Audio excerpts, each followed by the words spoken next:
Tabut Perjanjian adalah benda suci berlapiskan emas yang dikenal oleh orang Yahudi, Kristen, dan kaum Muslim. Benda itu juga dikenal oleh banyak orang seperti digambarkan dalam film-film.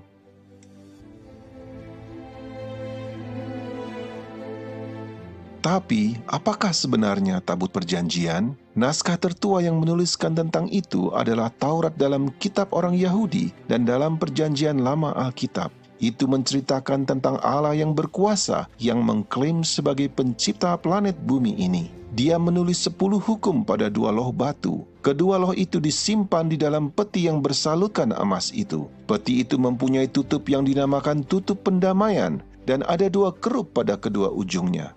Tabut itu digunakan untuk 2 tujuan yang berbeda. Di atas tutup pendamaian itu, Sang Khalik menyatakan dirinya sebagai pemberi hukum dan tabut itu berfungsi sebagai tahta pemerintahan Allah. Yang kedua, tabut itu diletakkan di dalam bait suci bersama-sama dengan perkakas-perkakas suci lainnya.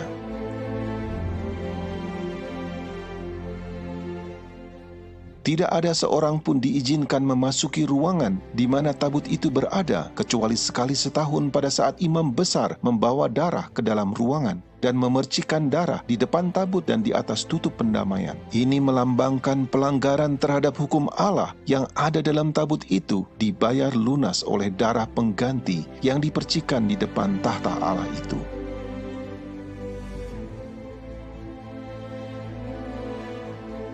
Tabut itu kemudian dipindahkan ke bait suci yang pertama di Yerusalem beberapa saat sebelum tentara Babel mengepung kota itu dan menghancurkan bait suci. Tabut itu telah menghilang atau disembunyikan orang.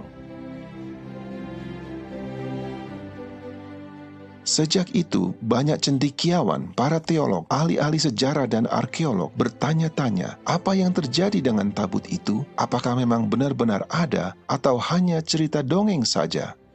Tak seorang pun diizinkan menyentuh tabut perjanjian itu. Beberapa kali ada yang melanggar aturan ini mendapat hukuman mati. Tabut itu mengikuti orang Israel waktu berperang. Pada saat dirampas oleh musuh, tabut itu mendatangkan tulah sehingga mereka mengembalikan kepada pemiliknya.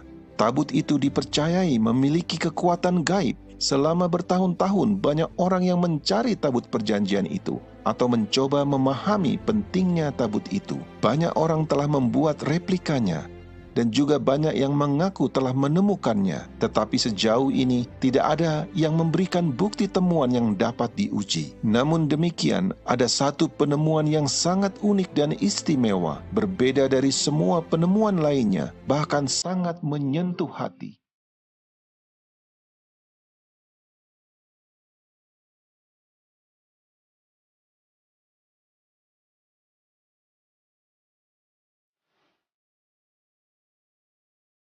Menghilangnya tabut itu adalah suatu misteri sampai sekarang ini. Sumber yang menyebutkan tempat disembunyikannya ditulis lama sejak menghilangnya tabut itu dan didasarkan hanya pada cerita dongeng atau menduga-duga saja. Terakhir kali disebutkan dalam Alkitab adalah ketika Raja Yosia memerintahkan supaya tabut itu dikembalikan ke dalam bait suci dan bahwa Babel menaklukkan Yerusalem pada masa putra-putra Yosia.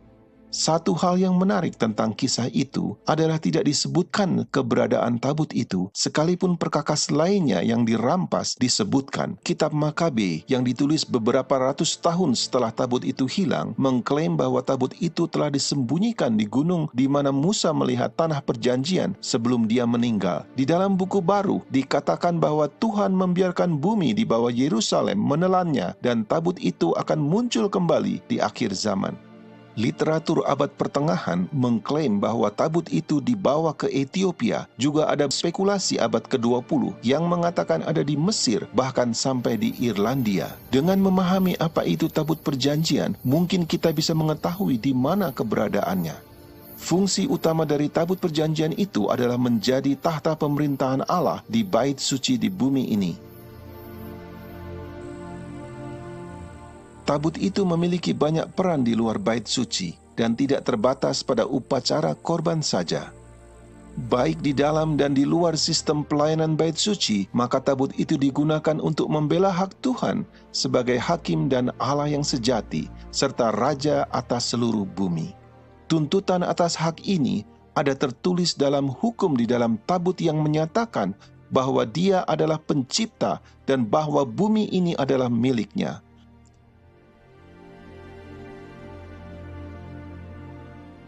Allah yang mengilhami Alkitab mengatakan, tabut Tuhan, Tuhan semesta bumi. Akulah yang empunya seluruh bumi. Sebab Tuhan yang maha tinggi adalah dahsyat, Raja yang besar atas seluruh bumi. Itulah sebabnya tabut itu ada di depan waktu berperang melawan kota Yeriko, meskipun kota itu tidak menerima Dia sebagai Tuhan atau penguasa tertinggi di bumi ini. Tuhan tetap bisa menghakimi dan menghukum mereka. Meskipun Nebukadnezar, pemimpin besar di Babel, tidak menyembah Allah Israel, baik dia dan raja-raja lainnya pada masa itu tetap dihakimi oleh Tuhan. Orang-orang Asyur, Midian, Kanaan, Mesir, orang Ethiopia, orang Filistin, dan banyak bangsa-bangsa lain yang menolak Allah sebagai Tuhan mereka tetap dihakimi sesuai dengan standar Tuhan. Pada saat raja terakhir Babel mengolok-olok Tuhan di bait suci Allah, ia dijatuhi hukuman oleh Tuhan dengan tulisan tangan di dinding sebagai penghakiman di depan semua orang di ruangan itu. Tuhan menunjukkan bahwa tidak peduli agama atau etnis apa yang Anda miliki, Anda akan diadili berdasarkan standar Sang Pencipta dan bukan standar moral Anda sendiri atau standar moral dari budaya tertentu.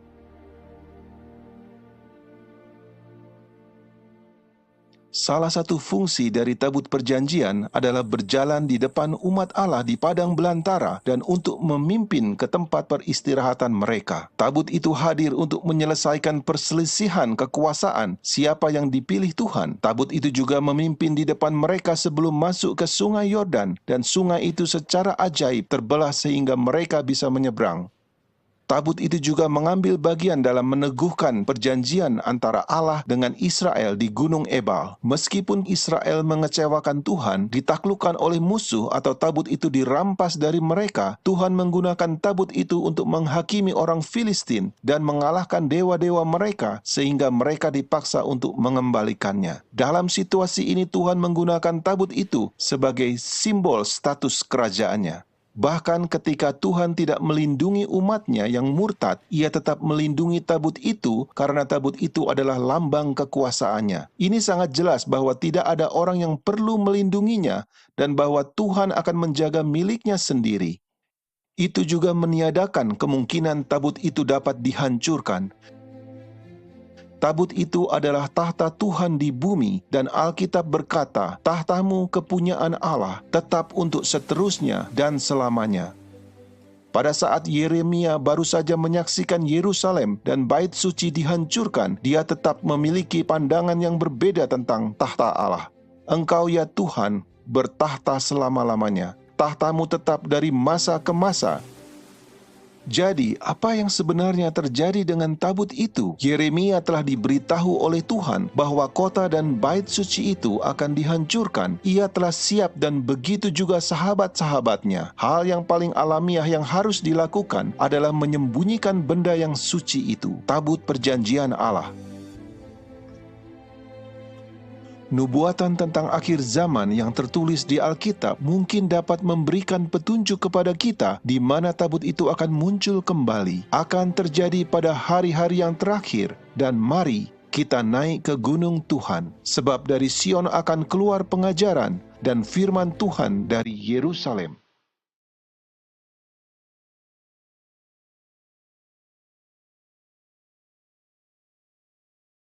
Pada abad ke-19, arkeologi sudah mulai maju ketika berbagai ilmuwan pergi mencari peninggalan-peninggalan kuno yang ditemukan di Timur Tengah.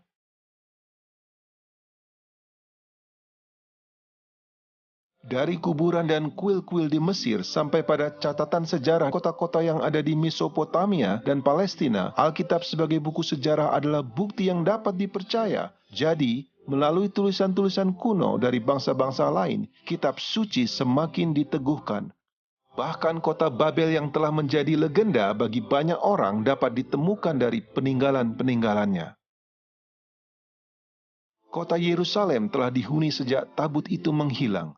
Banyak orang yang membangun rumah-rumah baru di atas bangunan kuno di bawahnya. Jadi kota kuno itu merupakan lapisan-lapisan sejarah yang bertumpuk satu dengan yang lainnya.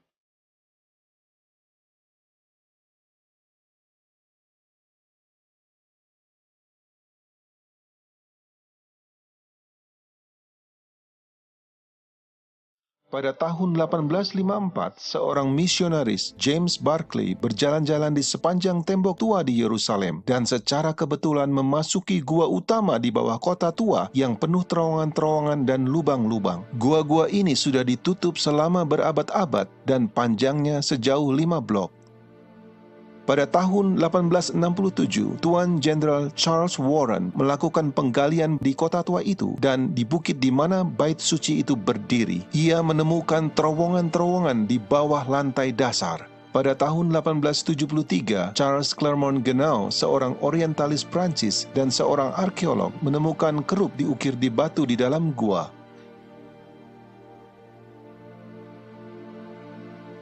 Kerubim biasanya digunakan di zaman kuno untuk menjaga jalan masuk ke kota atau tempat suci. Kerub itu mempunyai keunikan dan mirip dengan apa yang ada pada saat tabut itu menghilang. Pada tahun 1882, Jenderal Gordon, seorang perwira yang dihormati, melakukan perjalanan ke Timur Tengah dan pada saat berjalan-jalan di Yerusalem, ia merasa yakin bahwa tempat yang biasa disebut Golgota bukanlah lokasi yang benar. Di bagian utara dari bukit bait suci yang terpotong itu kelihatannya jauh lebih sesuai dengan gambaran dari Alkitab dan tata letak kota kuno itu. Dia mulai melakukan penggalian di sana, tetapi dia harus pergi untuk membantu konflik di Sudan, di mana dia meninggal dan tidak sempat menyelesaikan pekerjaannya. Namun dia sempat menuliskan surat kepada seorang sahabatnya yang berisi suatu pernyataan yang mengejutkan, sesuatu yang terjadi yang tidak sempat dijelaskan. Di bagian utara gunung yang dimaksud dengan Bukit Tengkorak juga merupakan tempat yang disebut Gua Yeremia, di mana dia menuliskan kitab ratapan, kitab yang sama di mana Yeremia mengatakan, tahta Allah tetap selama-lamanya.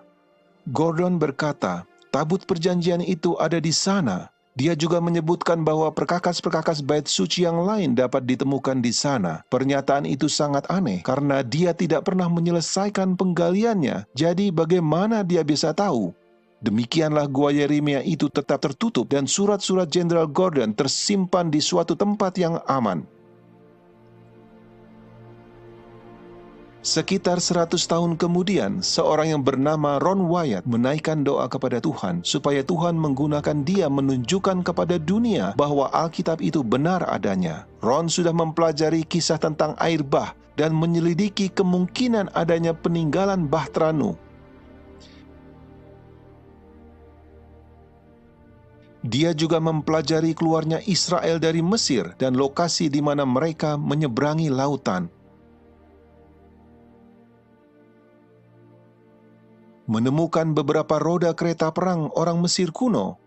Ia telah melakukan penyelaman di dasar lautan dan berakhir dengan kunjungannya di Yerusalem.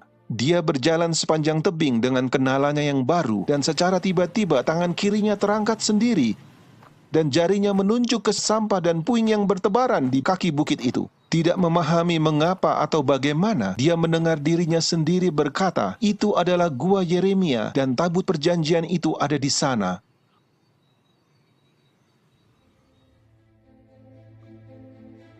Ron bingung dengan apa yang terjadi, sesuatu yang belum pernah dialami sebelumnya. Dia bahkan tidak pernah berpikir untuk mencarinya. Merasa terbeban, lalu dia pulang ke rumah dan belajar apakah benar tabut itu ada di sana atau kemungkinannya. Dia mempelajari tentang tembok pengepungan oleh tentara Babel pada saat tabut perjanjian itu terakhir terlihat. Dia berusaha mencari tahu kapan itu dipindahkan dan juga perkiraan di mana lokasi yang mungkin dan kapan tabut itu disembunyikan. Dan ternyata dia benar-benar melihat suatu kemungkinan bahwa tabut itu bisa disembunyikan di bawah sistem terowongan itu. Dia yakin bahwa Allah sendiri telah mengilhami dia untuk dapat menemukannya.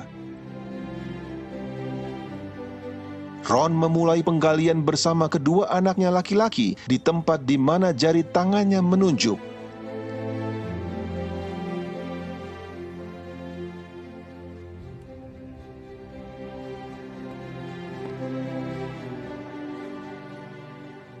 Tetapi belum lama kemudian menemui batu gunung yang besar, membuat penggalian itu sulit. Lalu mereka mencoba penggalian beberapa meter di sebelah kanannya, dan ketika mereka memulai menggali lagi, mereka menemukan 3 lubang persegi di dinding bukit. Ron menduga itu bisa menjadi tempat yang dipakai untuk memasang papan tanda di zaman Romawi. Lagi pula Golgota dekat dengan jalan utama pada masa Tuhan Yesus, dan ini bisa jadi tempat di mana Yesus disalibkan. Sebuah kutipan terkenal dari Quintilian menjelaskan, "Setiap kali kami menyalibkan penjahat, jalan raya yang ramai dipilih sehingga banyak orang akan melihatnya dan tergerak oleh rasa takut olehnya. Karena semua hukuman itu tidak banyak berkaitan dengan pembalasan dendam, tetapi sebagai contoh." Lokasi Golgota di mana gereja Bizantium itu dibangun bukanlah di jalan raya seperti di tempat ini. Apakah mungkin lubang persegi itu digunakan untuk menaruh papan tanda yang menyatakan kepada orang banyak tentang kejahatan yang dilakukan oleh para penjahat? Dia mulai berpikir bahwa sisi gunung itu bisa jadi tempat di mana orang disalibkan. Dia meneruskan penggalian ke bawah, tapi tanahnya sangat labil, sehingga dengan alasan ini mereka kembali ke tempat semula dan berharap mereka bisa menggali di sekitar batu besar itu. Kali ini mereka menemukan cara untuk menggali di antara tebing dan batu, dan tebing itu hampir membentuk atap saat mereka menggali ke bawah. Sementara menggali terus, Ron menemukan sesuatu seperti lubang untuk tali yang dipahat di permukaan tebing.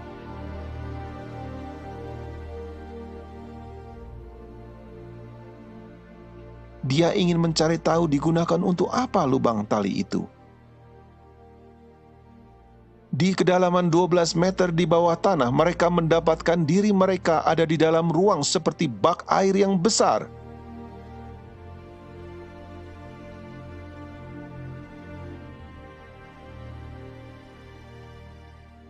Bentuknya seperti lingkaran dan memiliki tangga yang menurun ke dalam. Ron bertanya-tanya kalau itu mungkin digunakan untuk menyimpan gandum dan kemudian digunakan sebagai bak air. Lalu dia memahat plaster lapisan dinding dan menemukan banyak tembikar di antara tanah dan puing-puing yang digunakan untuk menguruk bak itu. Pada saat dia menunjukkan potongan-potongan tembikar itu ke otoritas barang-barang kuno, mereka memeriksanya dan memberitahu Ron bahwa itu adalah peninggalan dari zaman Yebus. Barang temuan yang paling muda tertanggal dari zaman Romawi. Ron meneruskan penggalian di bawah relung persegi yang dia temukan itu. Berdasarkan tembikar dan koin yang mereka temukan, mereka tahu bahwa mereka sedang berada di lapisan Romawi. Pada saat penggalian, mereka juga menemukan banyak tulang-tulang jari yang menguatkan kecurigaannya bahwa tempat itu dulunya adalah tempat untuk eksekusi. Selain dari penyalipan, rajam dengan batu juga dilakukan selama masa Yahudi Romawi. Di bagian luar struktur seperti bak yang Ron temukan itu, dia menemukan struktur lain seperti lingkaran. Hanya bagian dasar dari struktur yang melingkar itu kelihatan utuh.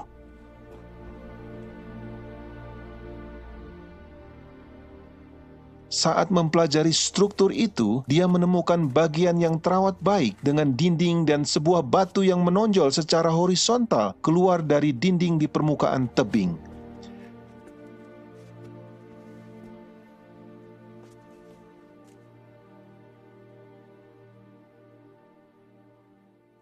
Beberapa kaki di depannya, dia perhatikan ada sebuah batu persegi yang kelihatannya tidak alami. Dengan berhati-hati, dia mengangkat dan menemukan lubang persegi yang dipahat di bawahnya. Mungkinkah ini lubang salib itu? Saat dia memeriksa lubang itu dan membersihkan tanah di sekitarnya, dia menemukan celah retakan yang besar dari lubang itu. Kelihatannya lubang itu digali di atas dataran yang lebih tinggi. Di tingkat yang lebih rendah, dia menemukan beberapa lubang salib yang lainnya. Tetapi tidak terpikirkan oleh Ron, lubang yang di bagian atas dengan celah retakan itu mungkin menjadi lubang yang digunakan untuk salib Kristus. Dia ingat nas Alkitab, gempa bumi mengguncang gunung ketika Kristus mati. Dapatkah celah retakan itu dihubungkan dengan lubang tempat salib itu? Lubang salib itu mencapai kedalaman 58 cm dari batuan dasar, sedangkan celah retakan tampak lebih dalam.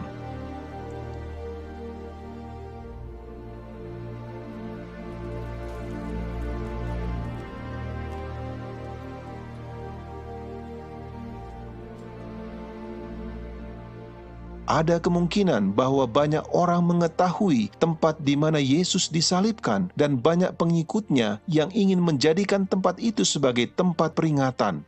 Golgota yang digunakan gereja Katolik dan gereja Ortodoks adalah dibangun atas perintah dari Konstantinus Agung sekitar tahun 325 atau 326 Masehi di atas reruntuhan kuil penyembahan berhala.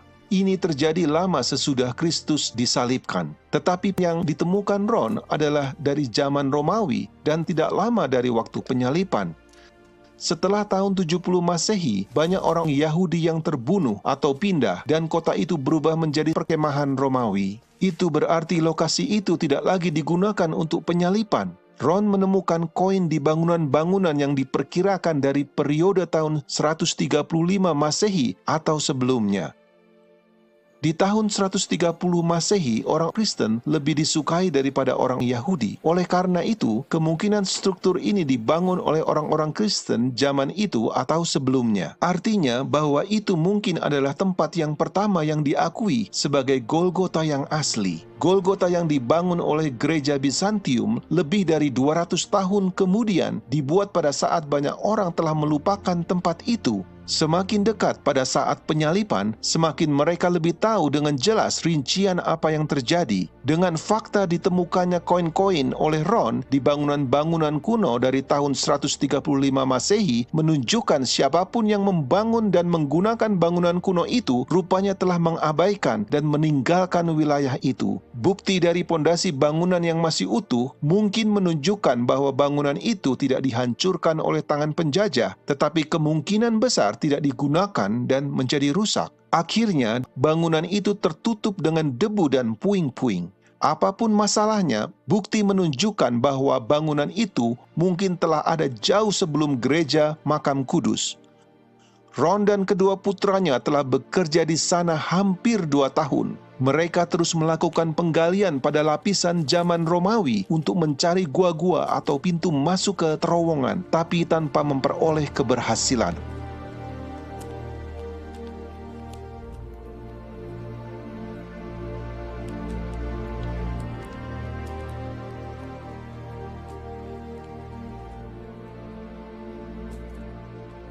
Ron tergerak untuk menembus celah yang retak pada dinding tebing. Mereka semua berdoa dan terus merasakan dorongan itu. Mereka menggunakan palu dan pahat, dan dalam waktu yang singkat, mereka bisa melihat ruangan terbuka di belakang. Mereka memperbesar lubang itu sehingga mereka dapat masuk ke gua itu. Di dalam ruangan itu, tinggi dan lebarnya sekitar 4,5 meter. Pada mulanya, Ron sangat bersemangat ketika menemukan gua itu dan berpikir mungkin tabut itu ada di dalamnya. Tetapi ternyata kosong, dan dari ruang itu dapat terlihat banyak sekali lorong-lorong dan lubang-lubang di dalam gunung.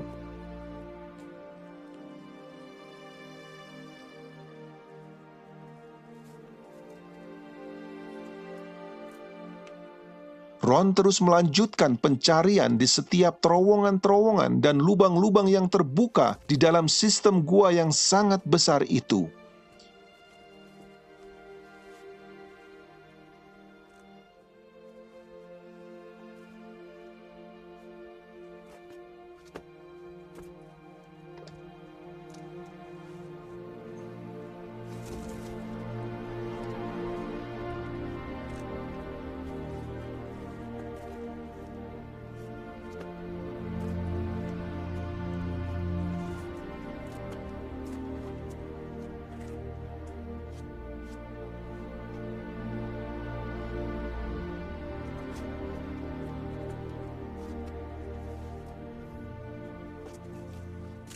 Selama 2 tahun mereka pulang pergi antara Amerika dan Yerusalem mencari uang supaya mereka dapat kembali dan meneruskan pencarian itu. Pada bulan Desember 1981, mereka melanjutkan pekerjaan di dalam sistem gua yang mereka temukan.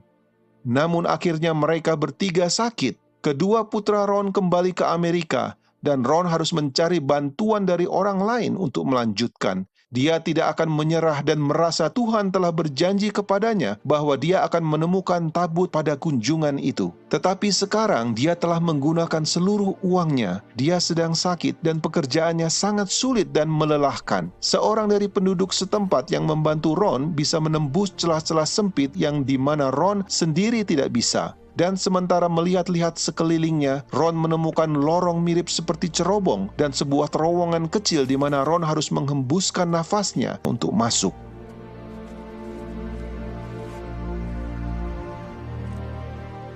Kemudian dia melihat sebuah stalaktit yang panjangnya sekitar 40 cm di depan dinding tebing.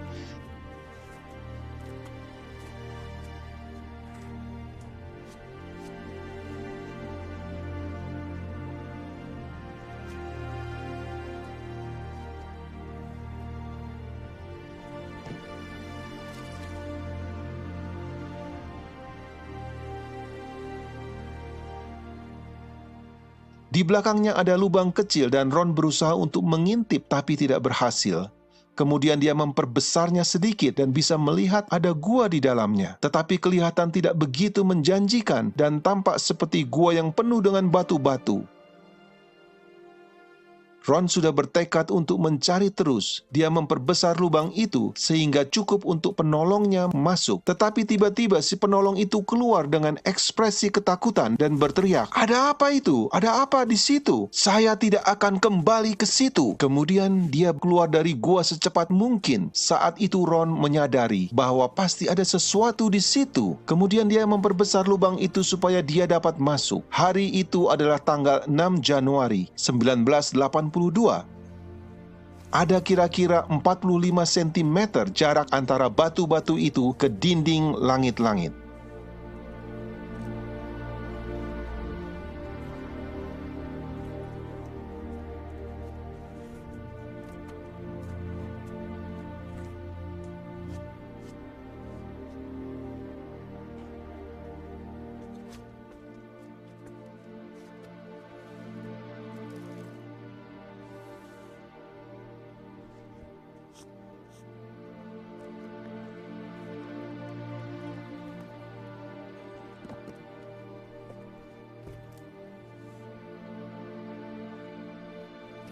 Ron menyorotkan lampu senternya di antara batu-batuan itu dan melihat sesuatu di bawahnya. Beberapa balok kayu yang sudah membusuk dan di bawahnya ada kulit binatang yang sudah kering dan berubah menjadi bubuk pada saat disentuhnya. Kemudian dia melihat sesuatu benda yang memantulkan sinar lampunya mengkilap keemasan. Dia berpikir mungkin itu adalah tabut perjanjian itu. Tetapi pada saat menyingkirkan kulit binatang itu, dia melihat meja dari emas yang begitu indah dikelilingi oleh bingkai di sisi-sisi dengan pola seperti lonceng dan buah delima. Ron merasa yakin bahwa itu pasti berasal dari bait Allah yang pertama yang hilang dan bisa jadi adalah meja roti sajian yang asli. Kemudian dia menyelidiki ruangan itu lebih teliti dan memperhatikan sekeliling ruangan itu.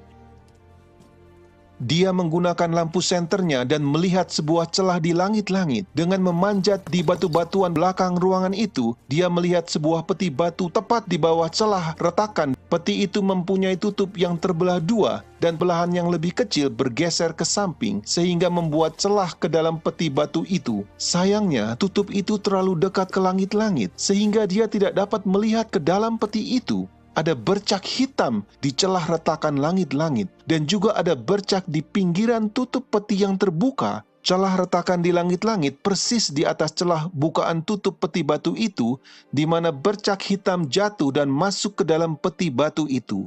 Pada saat itulah seingat Ron, menyadari apa yang terjadi di ruangan itu membuat dia jatuh pingsan.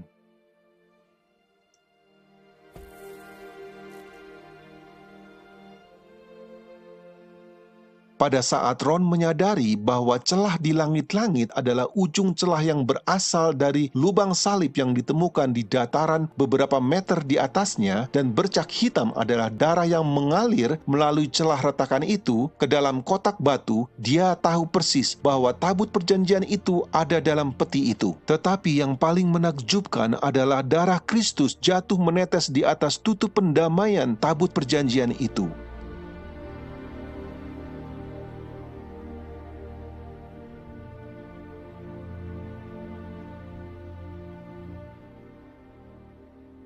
Ron pingsan selama kurang lebih 40 menit. Kemudian dia kembali ke gua dan berhasil memastikan bahwa itu benar-benar tabut perjanjian. Lalu dia memberitahu pemerintah Israel tentang penemuan itu, tetapi Ron diminta untuk merahasiakannya. Ron merasa tidak bisa tinggal diam begitu lama. Ron mengunjungi ruangan itu beberapa kali dan melaporkan ada beberapa perabot yang lainnya selain tabut perjanjian dalam peti batu itu, yaitu kaki Dian yang bercabang 7 dengan pelitanya dari bait suci yang pertama, mesbah pembakaran ukupan dari emas, meja roti sajian, pedupaan emas, efod, topi imam dengan delima gading di ujungnya, timbangan uang dari kuningan, minyak lampu, sebuah cincin kuningan, dan pedang yang sangat besar.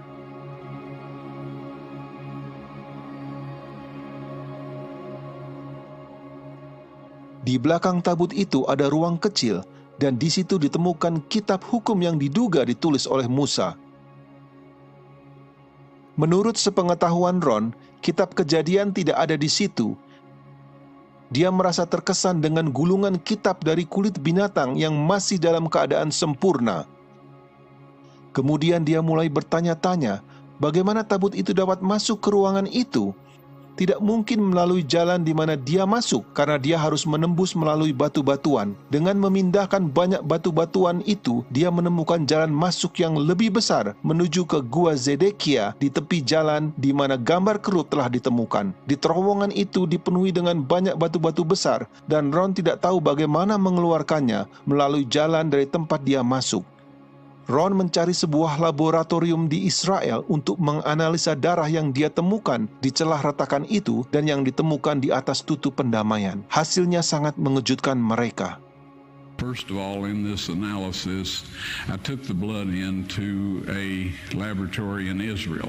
I asked one of the people I work with in antiquities, where is a good laboratory that does reliable work?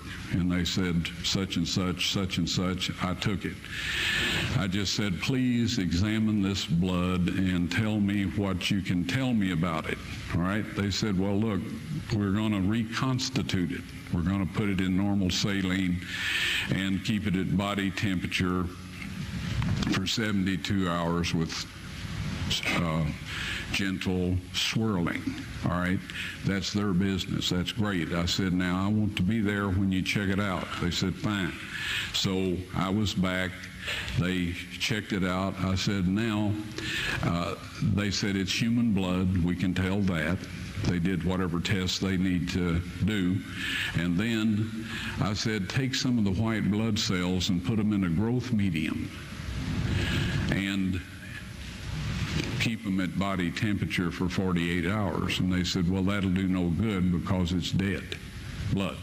I said, would you please do that for me? And they said, okay, we'll do it. So anyway, I said, I want to be there when you take it out and examine it. So I was back there. They took it out, examined it under a microscope, and the one technician called the other one over there, and then they called the boss over there, and they were talking Hebrew a mile a minute there for a little bit, and they looked at me and they said, Mr. Wyatt, this human blood only has 24 chromosomes in it. Everybody else has 46. You see, 23 from your mother, 23 from your father, 22 autosomes from your mother, 22 autosomes from your father. You get an X from your mother, you may get an X or a Y from your father, all right? This blood had 23 chromosomes from the mother's side, one Y chromosome only. You see, the child could not have developed if they hadn't had the autosomes from the mother. So all of his physical characteristics were determined by his mother's side of the family, her autosomes. His maleness was determined by this one Y that came from the source, not a human male. Then they said, this blood is alive. And then they said, whose blood is this?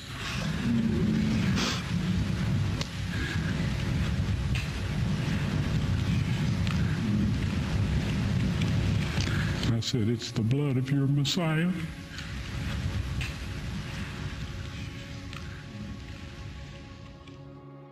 Ketika darah menetes di atas tutup pendamaian itu, terbukti bahwa karena dosa terhadap hukum Allah inilah Kristus menanggung hukuman itu. Dosa-dosa kita merupakan pemberontakan terhadap hukum Allah, bukan terhadap hukum manusia atau hukum agama lainnya. Terhadap hukum Allah inilah kita perlu bertobat.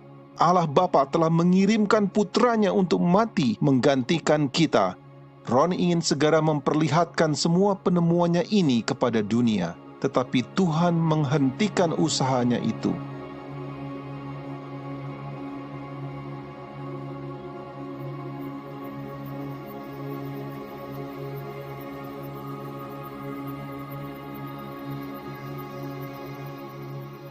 Pada kunjungannya yang keempat, Ron mendapati ruangan itu sudah dibersihkan dan perabot-perabotnya sudah disusun menurut aturannya. Pada saat itu tiba-tiba Ron merasakan kehadiran malaikat di ruang itu dan melihat 4 malaikat, 2 berdiri di satu sisi tabut dan 2 di sisi lainnya.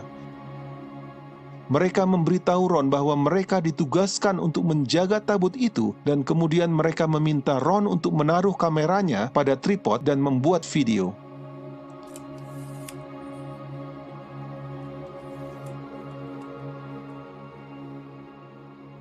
Malaikat-malaikat itu mengangkat tutup pendamaian tabut dan meminta Ron untuk mengeluarkan 10 perintah Allah yang tertulis di 2 loh batu. Kemudian Ron memegang 2 loh batu itu dan mengarahkannya ke kamera. Mereka kemudian memberitahu Ron kapan Tuhan berencana untuk menunjukkan kepada dunia, yaitu pada waktu yang ditentukan Allah pada saat hukum nasional hari Minggu diberlakukan. Segera setelah itu, kedua loh batu itu akan diperlihatkan kepada dunia. Ron langsung mengetahui apa maksud malaikat itu karena dia telah mempelajari topik itu sebelumnya. Malaikat itu berbicara mengenai pemberlakuan tanda binatang yang dinyatakan dalam kitab Wahyu 13 dan 14 sebagai penipuan dan ujian yang terakhir yang akan datang di dunia ini sebelum kedatangan Kristus yang kedua. Hukum Allah itu dan darah Kristus adalah suatu kesaksian yang menentang versi 10 hukum yang dibuat manusia yang akan dipaksakan kepada semua orang di dunia ini dan juga akan melawan ajaran-ajaran yang salah mengenai keselamatan yang telah dikhotbahkan kepada banyak orang oleh pemimpin-pemimpin agama. Ron meninggal dunia tahun 1999 tanpa melihat peristiwa itu digenapi, tetapi bukti-bukti dari peristiwa itu telah dimasukkan ke dalam videotape dan dia menggunakan sisa waktunya di tahun-tahun dan bulan-bulan terakhir untuk memberitakan kasih Kristus dan pengorbanannya bagi kita semua. Kemudian dia memperingatkan orang-orang akan kedatangan hukum tanda binatang itu. Mohon dengarkan pesan dan peringatan dari Ron yang penting ini. Well, this set of laws is the one that God's subjects have to keep. It's under His throne in heaven and on earth, because Moses was told to make his dwelling place, God's earthly dwelling place, after the manner shown him in the mountain, or the pattern shown him in the mountain. And so anyway, this mercy seat was the earthly throne of God, and it still is. And the Shekinah glory dwelt there for hundreds and hundreds of years until the Jews became so rebellious and paganistic that God decided He wouldn't dwell among them anymore. We may take a look at that in a little bit. But anyway, that is what the mercy seat is all about. There's one statement in Scripture, and that's in 2 Thessalonians, all right? I think it's around the 2nd chapter. It talks about the man of sin. It says he was set in the temple of God, showing himself that he is God. Now, to look at it quickly, it would imply that in order for him to set in the temple of God, that there'll have to be one built, because there's no one there now. On the planet Earth, at this point in time, there is an individual who him and his ancestors in his position changed the law of God. They eliminated the second commandment, which says, "Thou shalt not make unto thee any graven image, or any likeness of anything in heaven above, earth beneath. Thou shalt not bow down to them, or serve them." That kind of interfered with the way they wanted to do things, so they eliminated that. They divided number 10 into 2, so the number would still be 10. Yes, the tables of stone were found in the Ark of the Covenant. I personally removed them with the assistance of 4 angels who lifted the mercy seat, which I would estimate weighs about 900 pounds of solid gold. And one of these angels told me to take the tables of stone out of there. He said God wants everyone to see those.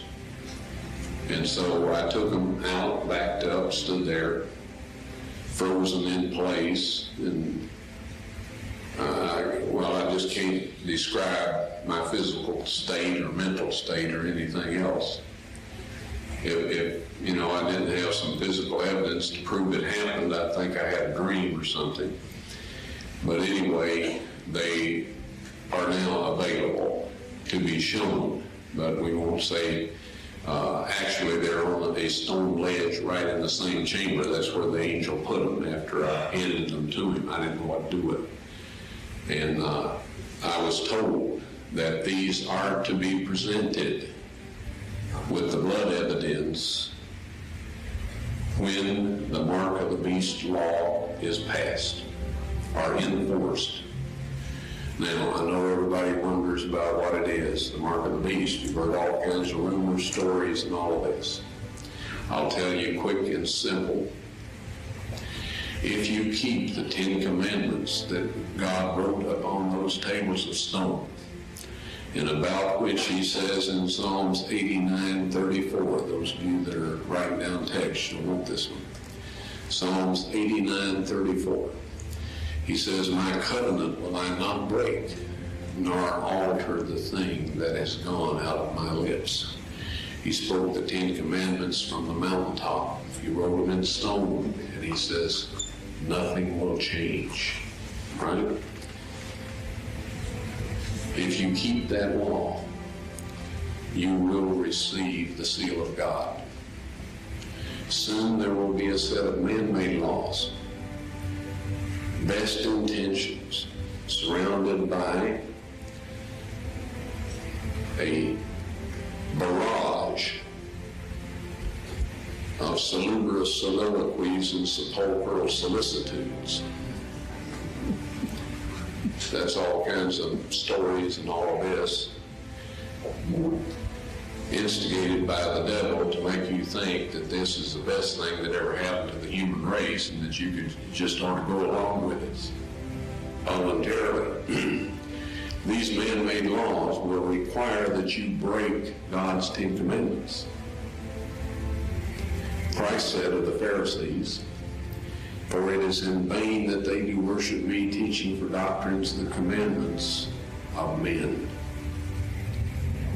If you keep those man-made laws and break God's 10 commandments, you will receive the mark of the beast. Nobody has the mark of the beast at this point in time. You can only get it after that those laws are enforced. Now, is that hard?